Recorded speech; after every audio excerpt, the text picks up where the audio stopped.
Vamos meditar na Palavra de Deus com a Núbia Siqueira.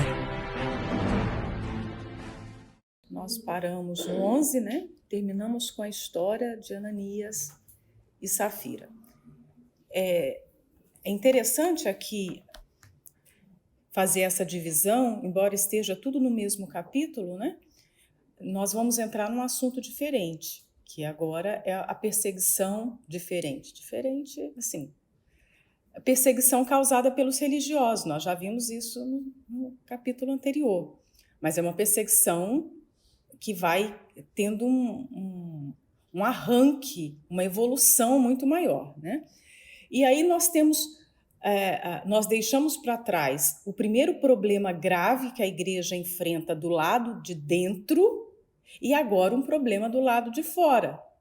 Então, Lucas está querendo, o Espírito Santo, usando, obviamente, Lucas está querendo mostrar que a igreja vai ser esse organismo vivo que enfrenta lutas e dificuldades em todos os âmbitos.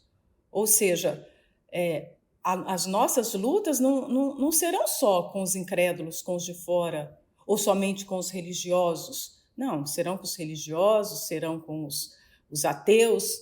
A nossa luta serão com os de casa, com os irmãos. Nós teremos lutas em vários aspectos, né? E a ambição do diabo nunca vai mudar. Ele sempre quis arruinar aquilo que Deus fez, ou que Deus está fazendo. Lembra de Adão e Eva no jardim? O diabo viu. Deus construiu um jardim, Deus criou Adão e Eva, colocou ali, tinha comunhão com ele. Então, qual é o plano para destruir isso que Deus está fazendo? Então, em todo tempo, nós temos que ter isso em mente. O diabo tem sempre um plano, ele está sempre em ação, né? Hoje, a igreja é a maior opositora aos planos do diabo. Nós podemos dizer que ninguém faz uma oposição, ninguém oferece uma ameaça maior do que a igreja do Senhor Jesus. Então, qualquer pessoa que se converte, nasce de novo e passa a fazer parte desse organismo espiritual que é o corpo de Jesus, vai ser constituída a partir daquele momento inimigo número 1 do diabo, né? Então, a sua ambição, os seus planos vão circular em torno disso, destruir a igreja, destruir aqueles que pertencem à igreja, porque ele quer atingir a Deus, e nada atinge mais a Deus do que atacar a sua igreja, a sua noiva. É o que ele tem de mais valioso aqui.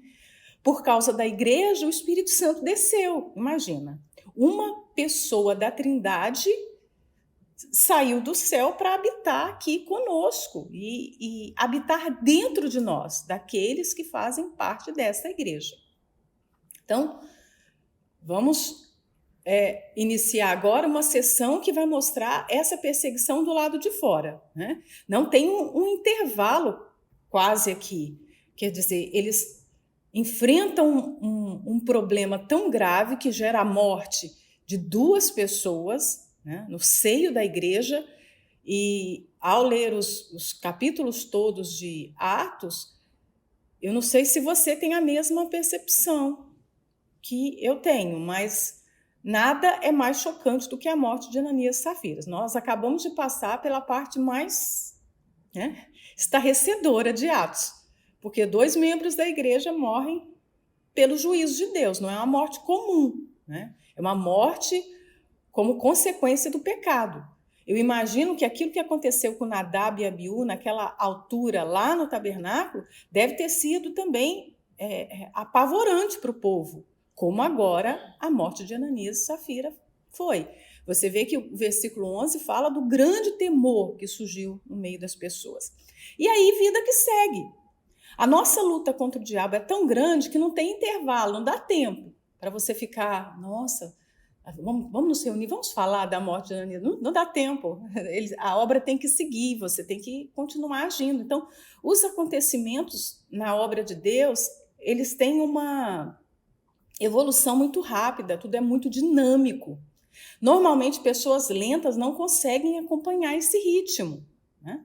Você vê no livro de Atos, você vê no Evangelho de Marcos, em todos os evangelhos, mas no Evangelho de Marcos também, uma sequência muito dinâmica das coisas, né? E a vida cristã é assim. Todo dia é um dia novo, todo dia é um dia de guerra.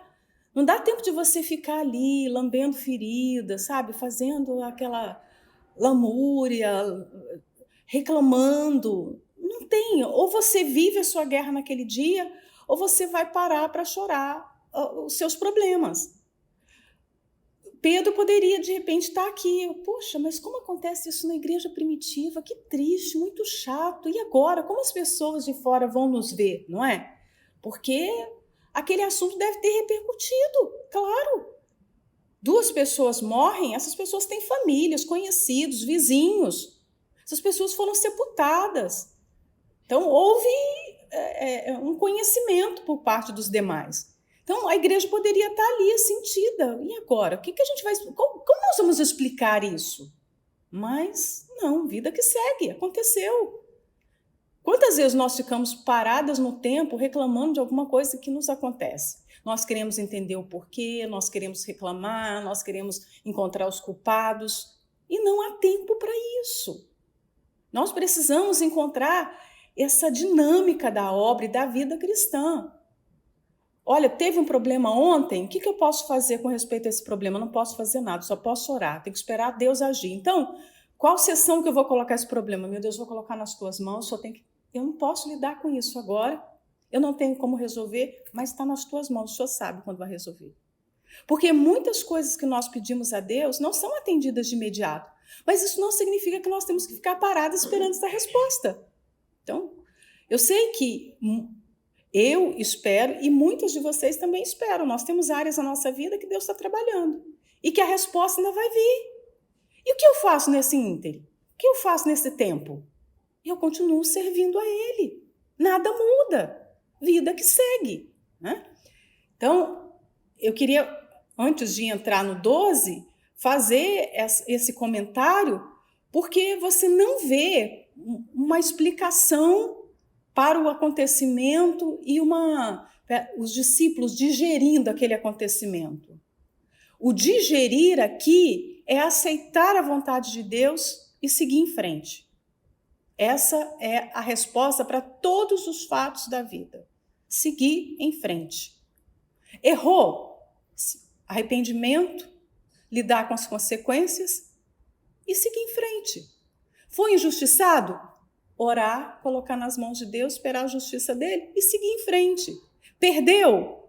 Eu sirvo um Deus que tem todas as coisas. Se ele quiser me restituir, ele vai restituir. Se ele não quiser, ele não tem obrigação, ele não vai fazer. Então, vida que segue. Se essa perda foi um livramento, amém, muito obrigado. Ganhei, Jesus, conserve meu coração. Sempre vida que segue, né? Então, a vida seguiu para os discípulos. E muitos sinais e prodígios eram feitos entre o povo, pelas mãos dos apóstolos, e estavam todos unanimemente no alpendre de Salomão. Esse alpendre de Salomão aqui, também chamado de Pórtico de Salomão, era um lugar muito usado pelo Senhor Jesus. Se eu não me engano, nós temos 2 referências nos evangelhos que o Senhor Jesus esteve aqui. Acho que foi em João. Uma eu me lembro que foi em João. Não sei se essa referência foi repetida nos demais evangelhos. Porque era um lugar muito fácil acesso para as pessoas, de aglomerar pessoas e de se aproveitar ali o espaço para... Os rabinos gostavam de ficar nessa região, né? Então, nós podemos ver esse lugar aqui sendo usado outras vezes, o Pórtico de Salomão, o alpendre de Salomão. Mas o que me chama a atenção, que eu creio que aqui mereça um comentário, é os muitos sinais e prodígios. Muitos, ou seja, não eram apenas feitos sinais e prodígios. Só sinais já seriam maravilhosos, né? Ver sinais. Mas aí é sinais e prodígios, coisas assim fenomenais, coisas extraordinárias. Lucas não fala em detalhes quais eram essas coisas. Nós vamos ver aqui abaixo a afluência das pessoas a Jerusalém, quais eram as pessoas que chegavam ali. Mas quando ele fala muitos sinais, e eu gosto de um termo que o bispo usa, né? A Bíblia não é um livro de exageros.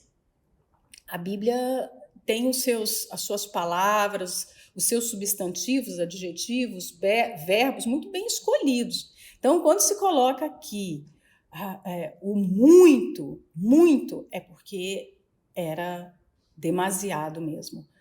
Os milagres e os prodígios aconteciam assim em abundância entre o povo. E imagina, né? Isso poderia acontecer em qualquer outro lugar, mas onde é que acontecia?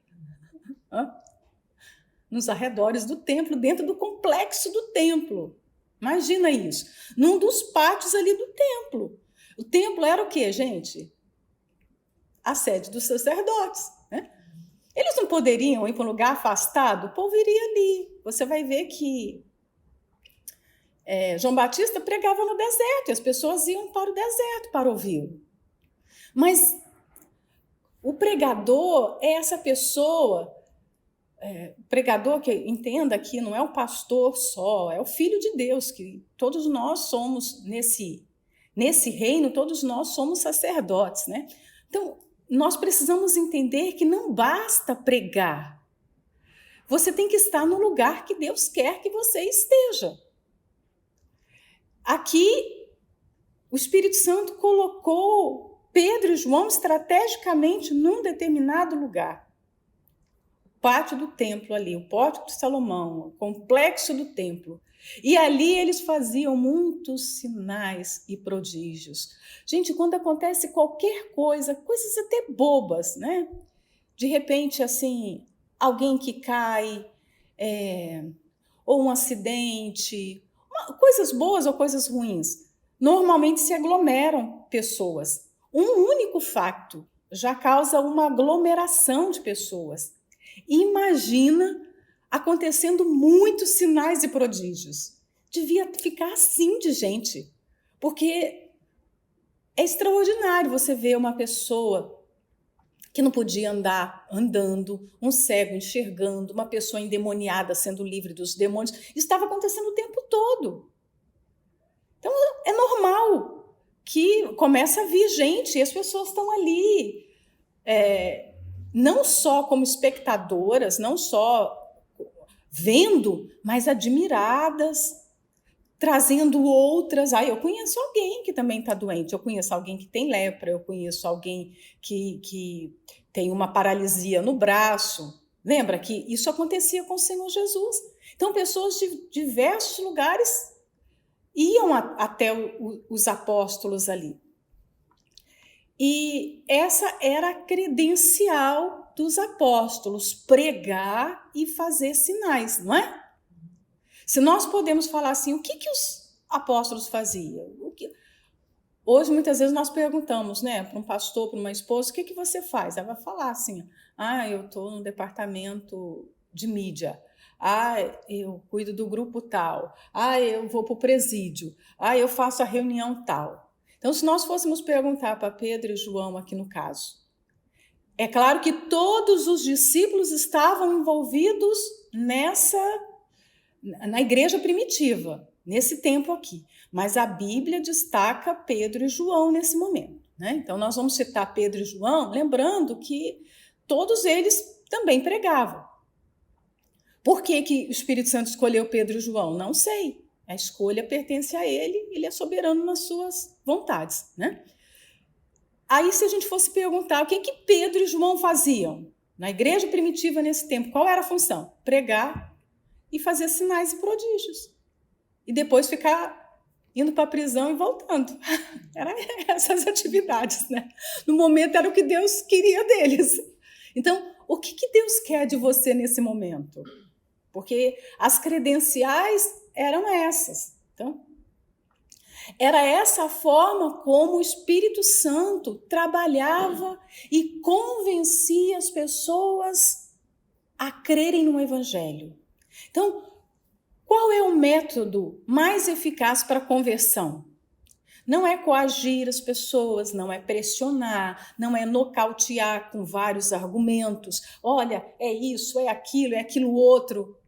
Não, é ser usada dentro da forma como o Espírito Santo está mostrando naquele momento.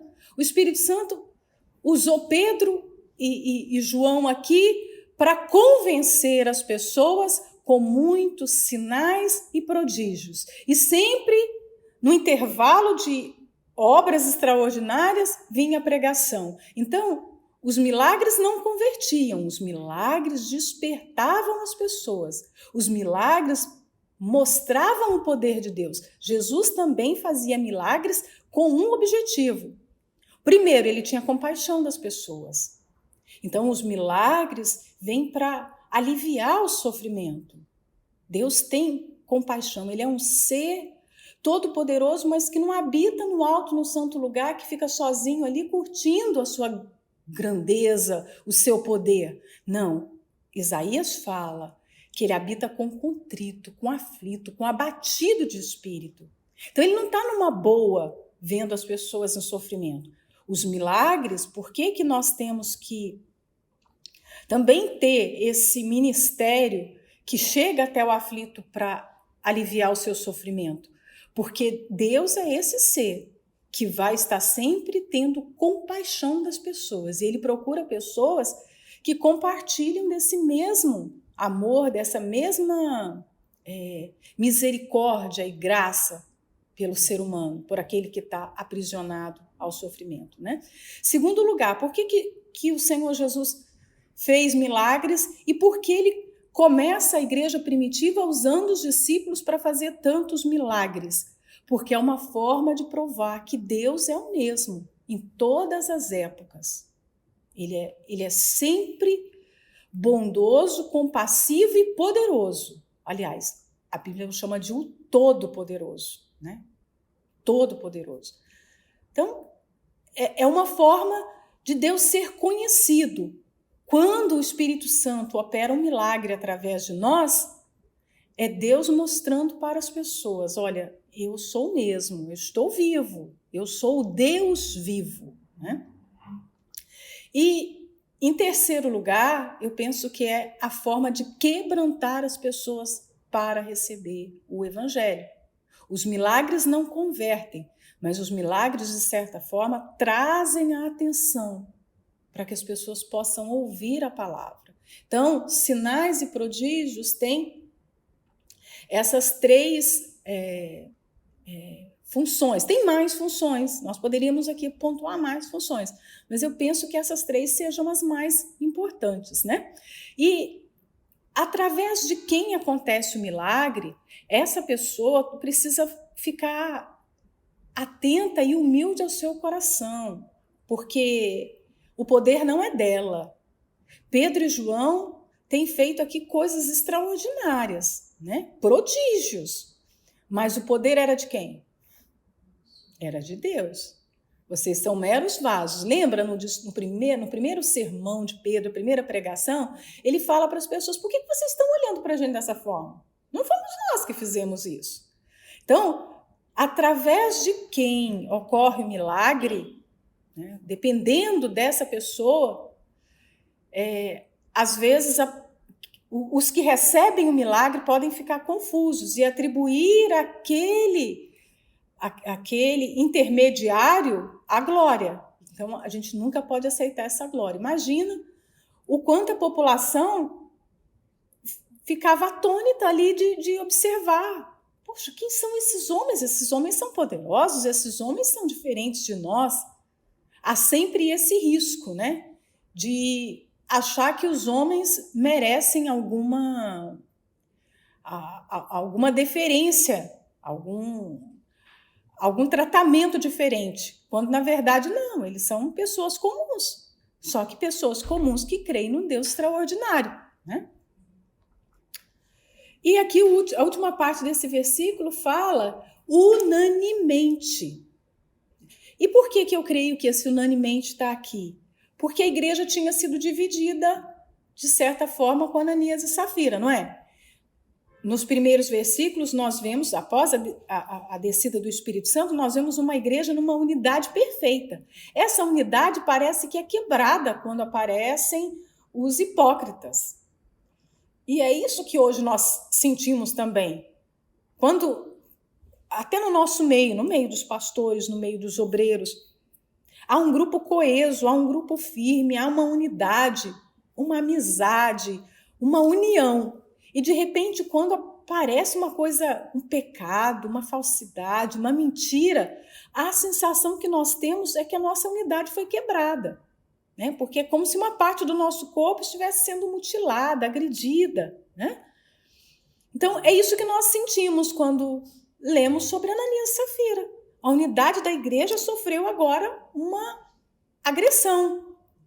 Mas, como eu disse na introdução dessa meditação, não há tempo para você ficar sentindo muito. Houve um problema, o problema foi resolvido, e Deus cuida da obra, ele vai sempre resolver as questões relacionadas à sua obra, à sua igreja, e imediatamente você vai ver essa unidade sendo restabelecida novamente. Eles já estão ali concordemente, ou seja, em comum acordo, todos unidos, todos lutando pelo mesmo ideal, pela mesma missão. Então é assim também que nós temos que reagir. Quando acontecem problemas no nosso meio, ao invés da gente ficar de queixo caído e falando, como essa pessoa foi capaz de fazer isso? Eu não paro para ficar comentando essas coisas. Eu não paro, simplesmente eu sigo.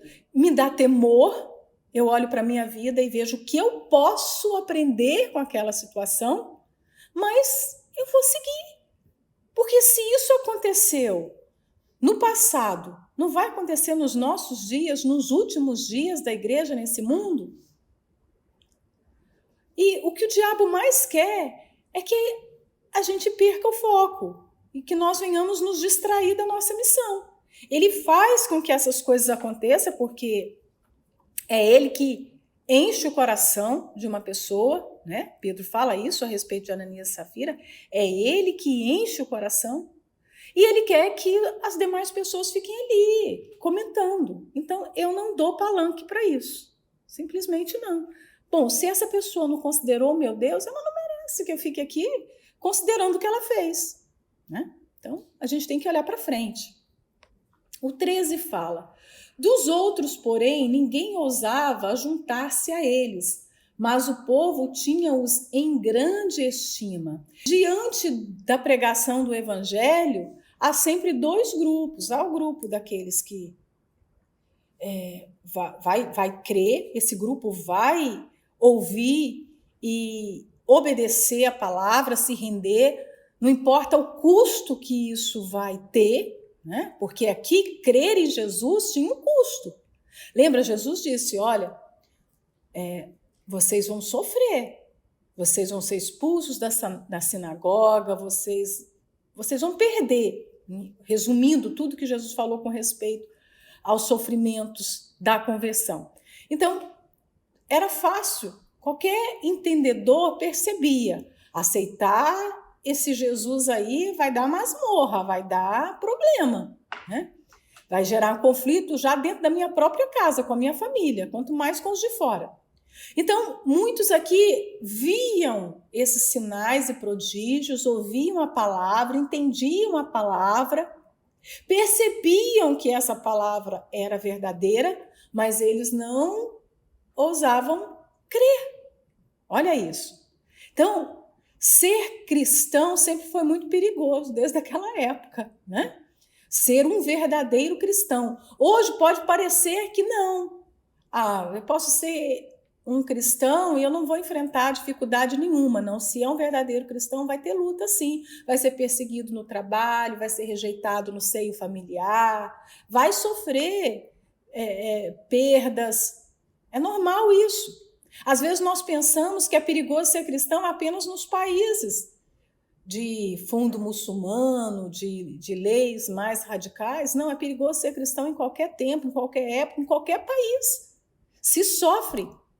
E nós temos que estar preparados para essa perseguição. É preciso ser ousado para crer. E esse grupo aqui, do 13, não, embora eles tivessem os discípulos em grande estima, ou seja, eles consideravam, mas eles não criam, não ousavam crer. Porque crer é algo muito ousado. A fé exige essa ousadia. Não dá para você ter fé e ser covarde, ser tímido, ser, sabe, aquela pessoa que recua. Não, a fé vai sempre exigir que você tome uma posição, que você se arrisque, né? Fé é uma coisa arriscada. Então, resumindo esse versículo. E eles não estavam prontos para esse risco. Eles não estavam prontos para o custo, né, do que é cobrado para quem crê.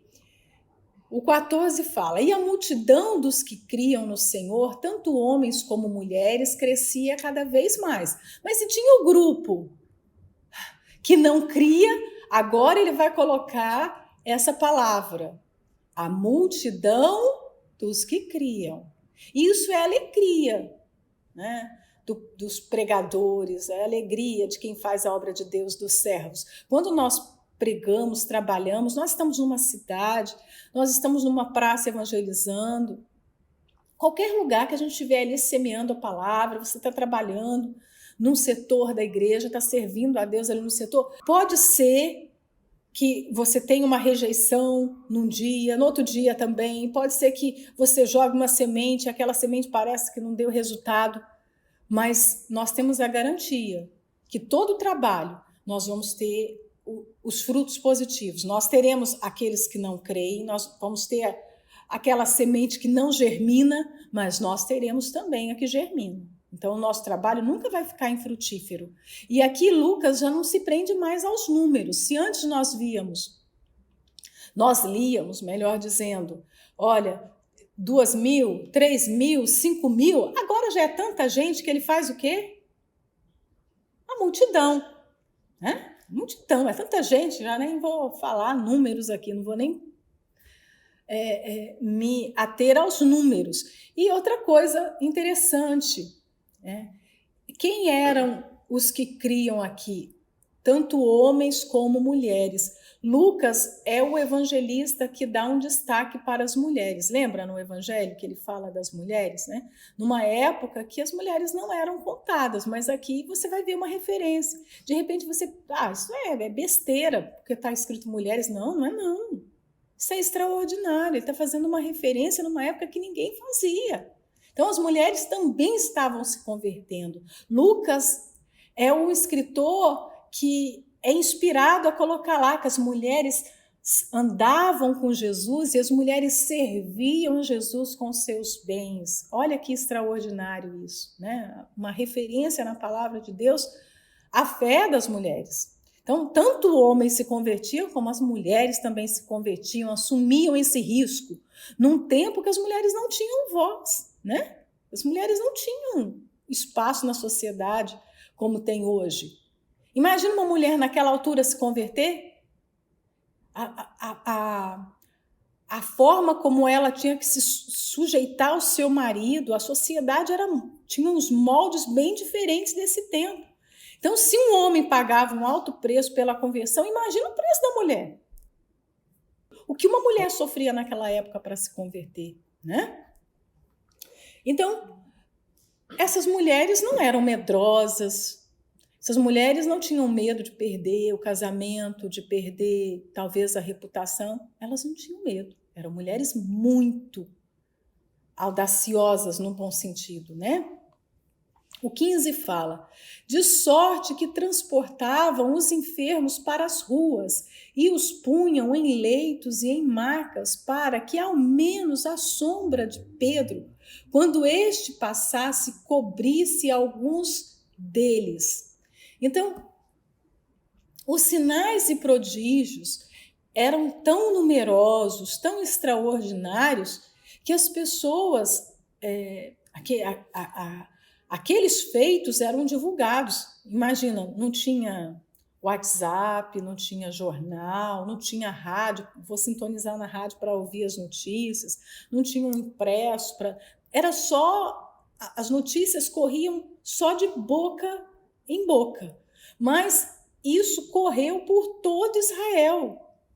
Imagino que aquela região, até fora de Israel, né? Porque Jerusalém reunia pessoas de todo o Oriente, pessoas da Europa, e chegava longe a notícia do que estava acontecendo lá em Jerusalém.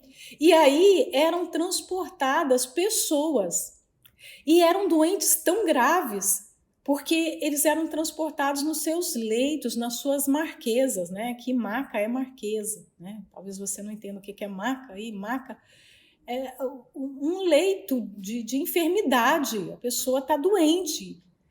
E não era fácil transportar. Hoje, uma pessoa doente ela é transportada como? Numa ambulância, há todo um aparato para transportar uma pessoa doente, não é assim? Se coloca um colar cervical, coloca ela numa posição correta, prende a maca para a marquesa, né? Não deslizar, fica ali os paramédicos em volta. Quando vai se transportar uma pessoa, mesmo que seja numa distância de 15 minutos, há todo um aparato. Aqui as pessoas eram transportadas de longe, carregadas no lombo dos animais, carregadas nos ombros, né? E imagina como eram os seus leitos na época. Eram esteiras feitas de palha, né? Se você for ler João 5, quando Jesus cura aquele paralítico, toma o teu leito e anda. Então, quer dizer, enrola a sua esteira aí e carrega, né? Porque eram coisas muito simples, embora as doenças fossem graves, muito graves. Então, o povo não via dificuldade em levar gente acamada, gente sofrida, aberrações. Imagina, gente que estava ali com feridas abertas, gente acidentada, porque os acidentes aconteciam naquela época. Imagina, as pessoas fraturavam partes importantes do corpo e ficavam imobilizadas na cama. Hoje, uma fratura de fêmur exige uma internação longa, exige cirurgia, parafuso. Naquela época não tinha nada disso. Como é que se curava uma fratura de fêmur? E as pessoas quebravam o fêmur. As pessoas tinham fraturas cranianas. As pessoas sofriam, não é? As pessoas se queimavam e elas ficavam em casa, não tinham hospitais. Quando nós assistimos filmes bíblicos, novelas bíblicas, se curava tudo com o quê? Infusão. Está passando mal, vou fazer uma infusão. Vou ungir com óleo. Eles colocavam, às vezes, ervas no meio dos olhos também e ungia, e untava, como lá o caso da parábola que Jesus contou do bom samaritano, né? Ungir, passar o penso com óleo nas feridas. O cuidado com os doentes era algo muito precário. E as pessoas não viam dificuldades. Olha, muitos sinais e maravilhas estão acontecendo, né? Tem ali 2 homens que são médicos assim top, é a medicina do momento. Imagina isso. E aí entrava pelas ruas de Jerusalém, os leitos, as pessoas carregadas, sofrendo, gemendo, chorando, né? E Pedro e João não conseguiam atender todo mundo. Eles não conseguiam dar conta de fazer sinais e maravilhas ali para toda a gente. Então, havia a fé de se colocar os doentes posicionados no caminho. Pedro vai passar por aqui. Corriam com os doentes e colocavam os doentes projetados ali à sombra de Pedro.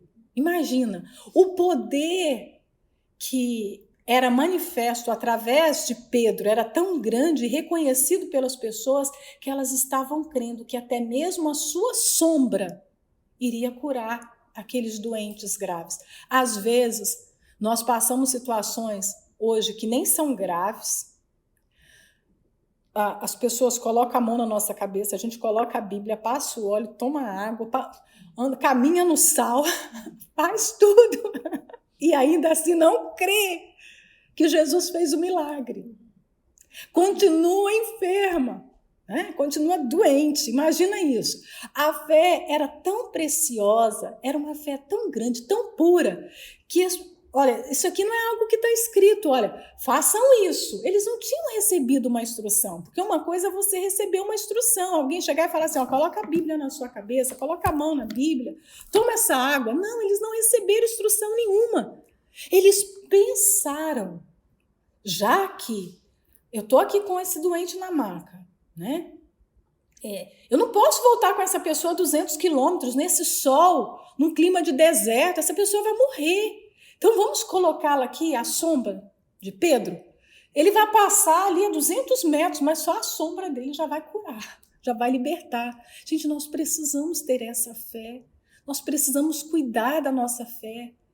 Analisar, sabe? Há uma anatomia na fé que nós precisamos ter em mente e cuidar, porque há um perigo muito grande da religiosidade, do tempo de igreja, roubar essa pureza da nossa fé. Os anos vão passando e nós vamos ficando incrédulos. Nós vamos ficando religiosos, as palavras não surtem mais efeito. Lembra da fé do início? Eu me lembro até hoje da minha primeira semana na igreja, do meu primeiro culto. Quando o pastor falava qualquer coisa, não havia dúvida.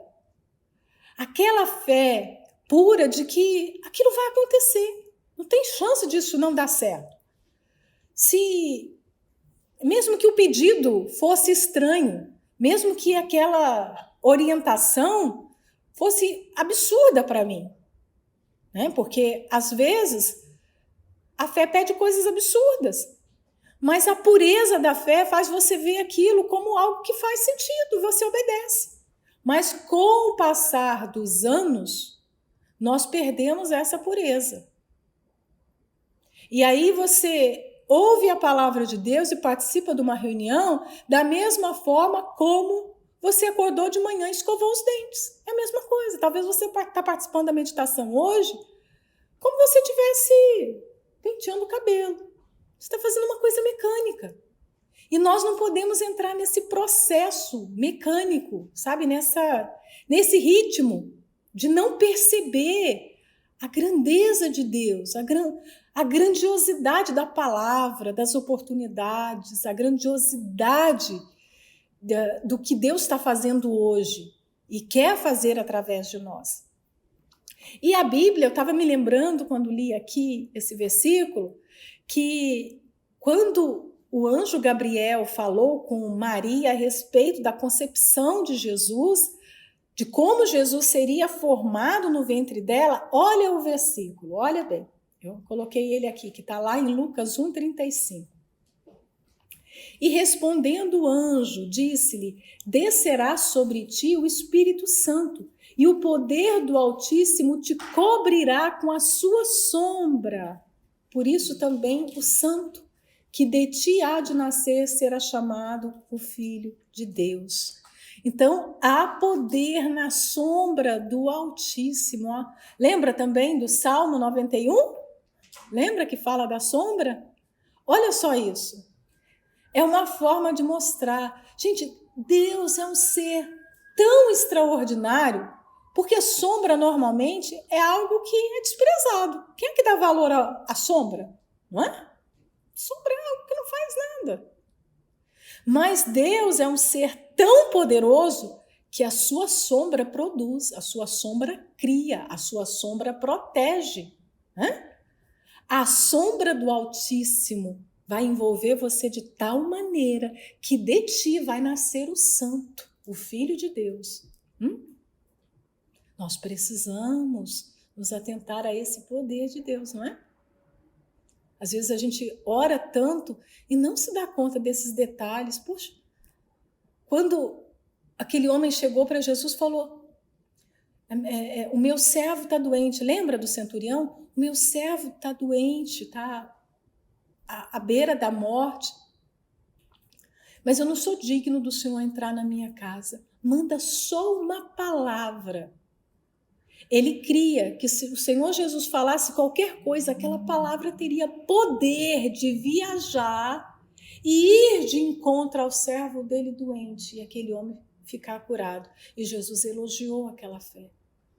Então, são manifestações de fé assim que chamam a atenção de Deus. Aqueles doentes criam, só a sombra de Pedro vai curar esses moribundos aqui que estão nessas macas. Né?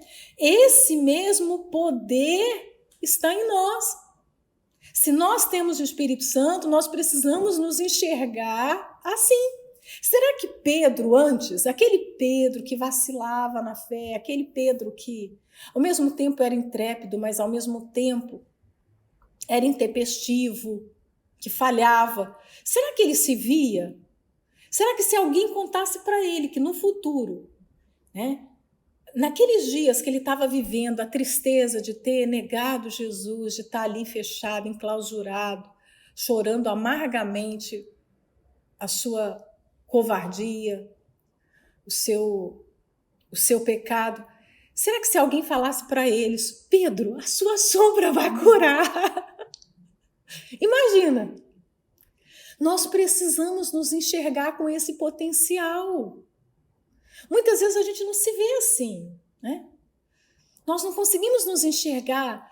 Poxa, o Espírito Santo está em nós e esse poder também é suficiente para fazer coisas extraordinárias. Nós somos luz na nossa casa, nós somos luz. Se nós formos no hospital, se nós formos no supermercado, se nós estivermos atendendo, onde nós estivermos, porque não há aqui um roteiro, não há um dia marcado.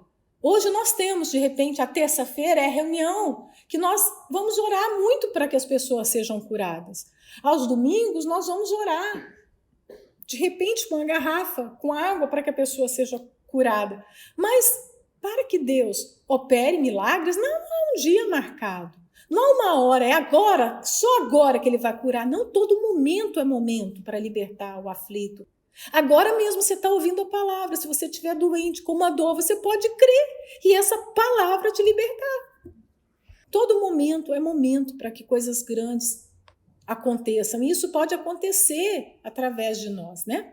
E até das cidades circunvizinhas concorria muita gente a Jerusalém, conduzindo enfermos e atormentados de espíritos imundos, os quais eram todos curados, né? Aqui tem o relato que eu falei de várias cidades, ou seja, imagina, se tivesse vindo gente só de Jerusalém, já era extraordinário, mas vinha gente de todos os lugares, de todas as cidades.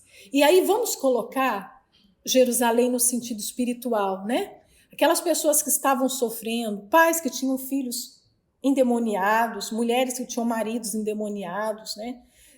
Gente que estava ali atormentada pela depressão, pela opressão, pelas doenças, pelos demônios, pelas esquizofrenias da época, por todos aqueles problemas. Eles viam que a solução está em Jerusalém. Então vamos para Jerusalém.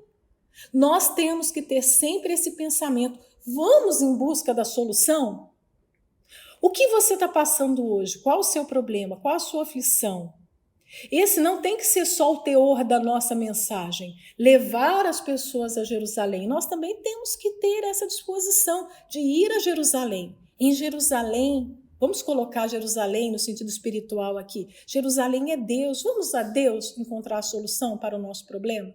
Às vezes nós vamos a tantas pessoas, nós recorremos a tantas coisas, nós confiamos no remédio, nós confiamos na vitamina, confiamos nas pessoas, sabe, que prometem uma ajuda, confiamos no tempo que vai sarar as feridas, mas nós não vamos a Jerusalém. Então, vamos a Jerusalém resolver os problemas? Eles iam a Jerusalém, ó.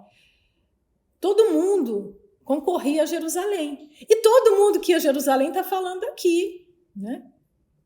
Que elas eram curadas, libertas, é o versículo 16 mesmo, né? Os quais eram todos curados. Voltamos àquele comentário. Tem exagero aqui? Eu não creio, né? Agora vamos ao 17. E levantando-se o sumo sacerdote e todos os que estavam com ele, e eram eles da seita dos saduceus, encheram-se de inveja. Claro. O que está acontecendo ali nas barbas daqueles sacerdotes? Uma campanha evangelística extraordinária. É como se um templo de 10.000 pessoas estivesse funcionando ali de manhã até à noite, sem parar. A igreja primitiva não tinha um endereço, né? Não tinha um local físico, ó, aqui funciona a igreja. Onde os discípulos estavam, era a igreja. Era o endereço. E o endereço naquele momento era onde? Nos pátios do templo, imagina. Então aquele povo estava vindo de todos os lugares. Vamos para o templo, mas para o templo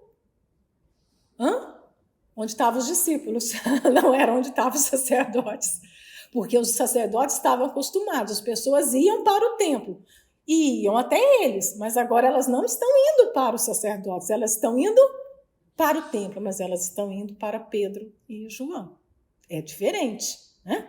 E aí, vamos pensar, nós temos aqui, no versículo 13, algo grande Deus está fazendo no mundo, naquele momento. Ele está levantando a sua igreja, é um movimento evangelístico poderoso. Então, nós temos 3 reações distintas. No versículo 13, nós temos um grupo que entende que isso está acontecendo, que vê aqueles milagres, que entende a palavra, mas não tem coragem para se converter, não quer abandonar o judaísmo, não quer abandonar as velhas crenças, suas tradições. Então, essas pessoas não se entregam. Nós temos um outro grupo que se entrega, sabe o preço que vai pagar e se rende. Lucas fala a multidão de homens e mulheres que creem. Mas agora nós temos o terceiro grupo. Qual? Qual? Que está aqui. Dos religiosos. Eles veem aquilo. E aí o que acontece? Qual a reação? Eles sentem inveja. E quando você tem inveja, tá aí uma coisa que não vai ficar só dentro da pessoa, vai sair para fora. E quando ela sai, ela vai produzir algo muito ruim. Se a inveja tiver, mesmo que seja pequenininha, dentro de alguém, essa inveja vai sair em hostilidade, em humilhação, em ódio, em perseguição, em mentira. Ela vai sair. A inveja não vai ficar ali guardada. Não, eu tô com inveja, Senhor. E olha que a inveja é algo difícil, né? De se admitir. É um dos pecados. Tem 2 pecados, normalmente, que são muito cometidos dentro das igrejas evangélicas. E eles não são tratados, eles não são confessados. Eles nem sequer são admitidos, né? O primeiro pecado é a glutonaria. Gente, acontece tanto. As pessoas cometem tanto pecado da glutonaria. Mas você já viu alguém confessando pecado de glutonaria, tratando a glutonaria? Quantas vezes nós comemos mais do que devemos? Né?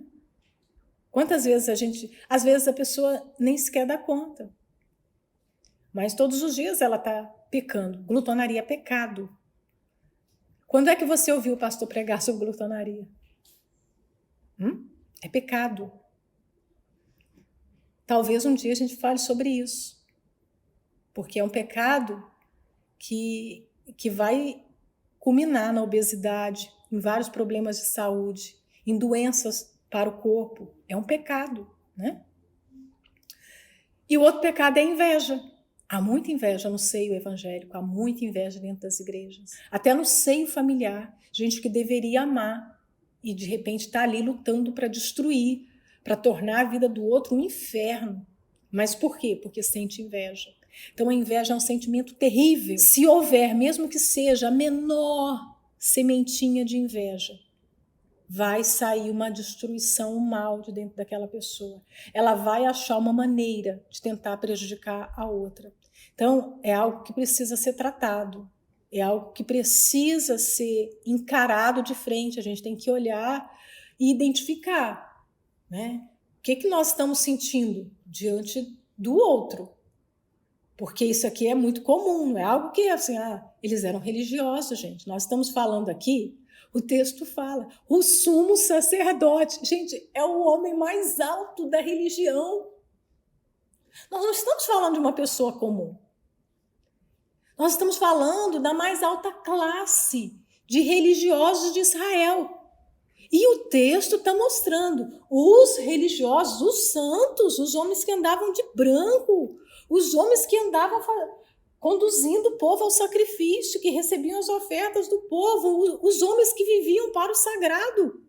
Eles estavam tomados de inveja, né? E por que eles agora estavam nessa situação? Primeiro, eles eram pessoas que estavam atrás do poder, eles queriam poder, né? Pessoas religiosas também se interessam pelo poder. Isso não é uma coisa que está lá só no meio dos incrédulos, não. Dentro da igreja, às vezes, as posições hierárquicas que existem, eclesiásticas, né? Existem posições, existem funções que são divididas entre as pessoas por necessidade da obra, porque essas posições não existem para que as pessoas se sintam melhores do que as outras, para mostrar que elas têm que ser tratadas diferente do que as outras. Não, de maneira nenhuma. É uma maneira diferente de servir, para que a igreja, o corpo, funcione de uma forma mais correta, de repente, mais eficaz. Mas não significa que a mão, como Paulo disse lá em Coríntios, a mão não pode dizer que é melhor do que o pé, assim como a boca não pode dizer que é mais importante do que o ouvido. Todos têm a sua função dentro do corpo. Só que, às vezes, as contrapartidas que vêm por causa das funções diferentes acaba por criar dentro das pessoas esse desejo. Eu quero a posição do outro, porque a posição do outro oferece isso ou oferece aquilo. Oferece algo que a minha não oferece.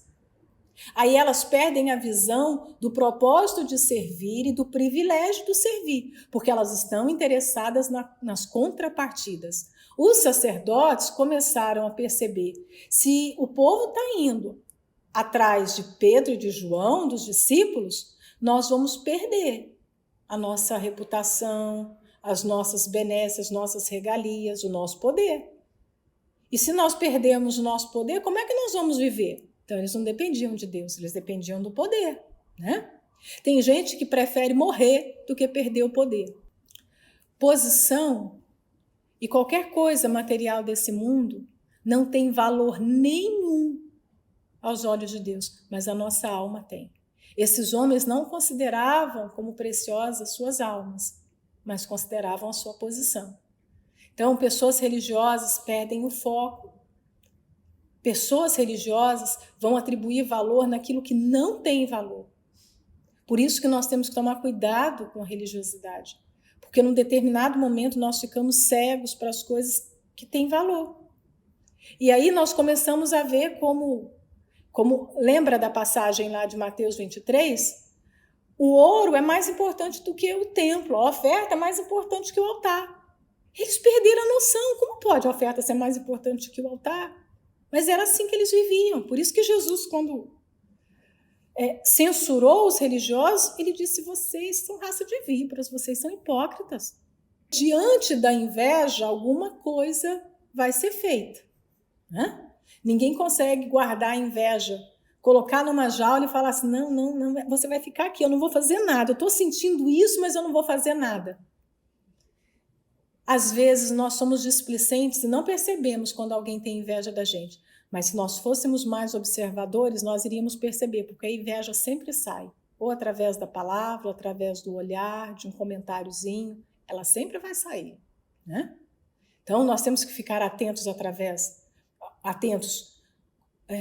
sobre os nossos próprios sentimentos e atentos também à inveja que pode estar acontecendo à nossa volta.